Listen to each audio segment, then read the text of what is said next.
Hello again on the 15th of February 23 at the home address. I've changed my shoes to relax after a fairly hectic day. You may well just hear slight music in the background, and that's what I want to talk about. Background music. I know I talk a lot about supermarkets and stores like B&M, because I frequent B&M often because, as I said previously, I like going down there to meet people, have a bit of a chat, and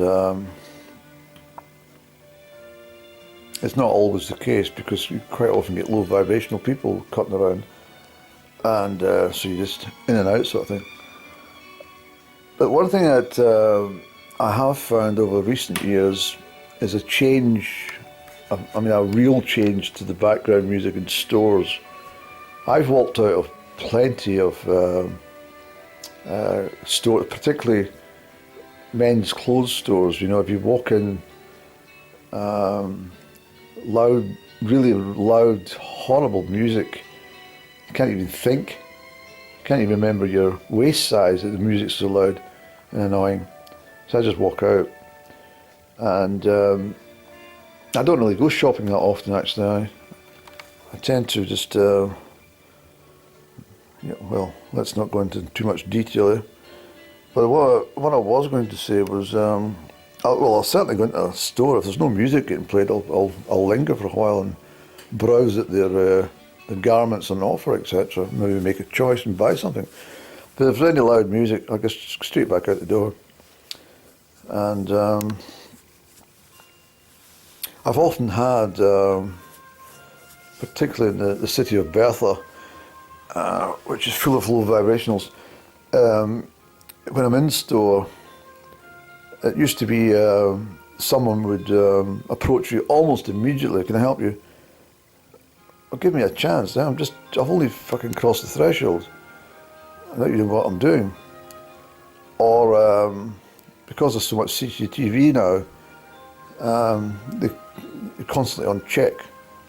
And if you say, for example, you wandered towards the expensive jacket rail, immediately somebody's standing beside you who you know is a store detective dressed in casuals, and so I just walk out. I can't be bothered with all that stuff. But my point about background music as well is in supermarkets now, this is why I don't go to supermarket unless I can help it. Even recently when I was trying to browse to obtain some goods for up and down, which might have been useful for the girl, I couldn't think straight because the music was annoying me. And I think they play music at a different level on different days, in different hours, depending who's probably going to be reliably in store. So I dare say on a Saturday, which I've completely avoid a supermarket on Saturday. I mean, that's the most frantic, horrible experience you could probably endure in your life, is all these people running around crazy every single Saturday doing exactly the same thing. And the music is frantic and loud. But I notice even in B&M now, I mean, when I go in, and I've been feeling a bit sad of late because of all the circumstances and, you know, just what I've been going through, is I'm quickly browsing at something, and next minute the music changes and it's some very sad love song comes on. Oh, I'll get the fuck out of here. Oh, I'll have to go. This is driving me fucking, you know. And I think to myself, why on earth? It was the Burt Bacharach, who just died recently in his 90s. He had a really, really good setup with his music. He was wonderful. Back in the early 70s, I really enjoyed his music. I can remember listening to Radio 2 in this was long before Radio 2 was ruined, completely ruined. I mean, okay, but I'm talking back to the days of, I'm showing my age, but I don't care. Pete Drummond and Jimmy Young and stuff like that. It was a delightful radio station to listen away the hours. And the music they played was so relaxing. And it was a real treat.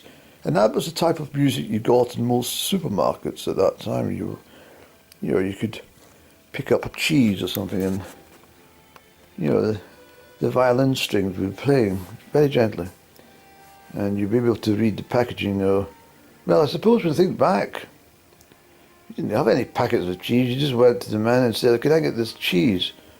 And he would slice it with the cheese wire and fresh. It didn't drip of grease and oil and slime like it does nowadays. It was proper cheese. But what I'm trying to say here is that everywhere you go, there's always got to be background music. Why do you need background music in a lift? And checking into hotels, there's always background music, isn't there? I worked in hotels and in reception, it used to drive me insane, the same old music, round and round and round and round and round. And you could never find out who was in charge of the music. It seemed to be played from central office or something. You could never discover where that machine was that was playing this round and round music all the time. But at least in hotel receptions and most of the places I worked, because they were quite high class establishments, they were rather delightful music, It was rather, let me say, like cinema type scores, for dramatic type music, that type of music. But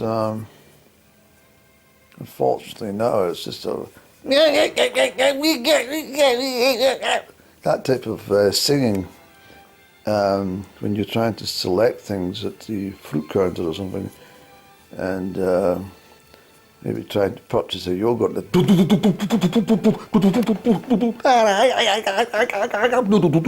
that sort of affair, and it really is quite hopeless. So that's why I refrain from supermarkets now. I don't go to them. I've talked often about the local cooperative where I've had to, my heels couldn't take any more damage. They were getting to the stage that the skin was coming off when I was chopping it regularly. The number of people that bashed the trolleys into the back of my shins and into my heels of my ankles and stuff, But even the cooperative, the music in there is dreadful, absolutely horrible.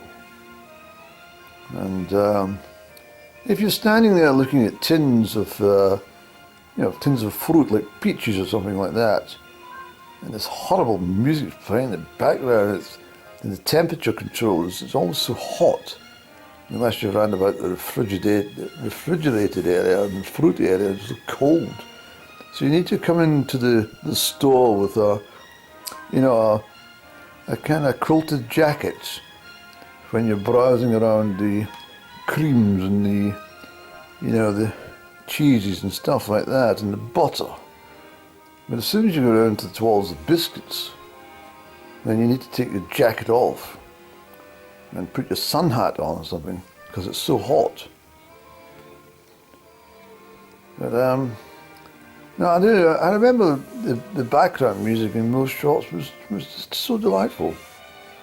Of course, when you went to the newsagent or the baker shop or whatnot, you would not have any background music, so you could think straight, couldn't you?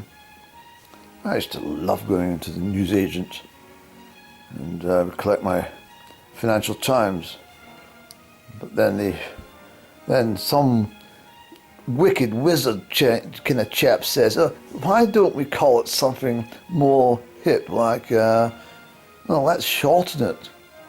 What do you mean, we can't shorten the Financial Times? Yeah, let's call it FT.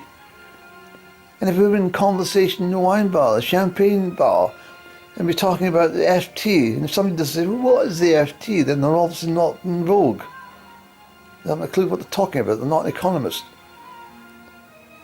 That's a great idea. Let's call it the FT. Well, why don't we call the Daily Telegraph just the Telegraph? No, we can't do that. Yes, we can. I'm going to call it the Telegraph. Okay, I'll join you. I'm going to call it the Telegraph as well.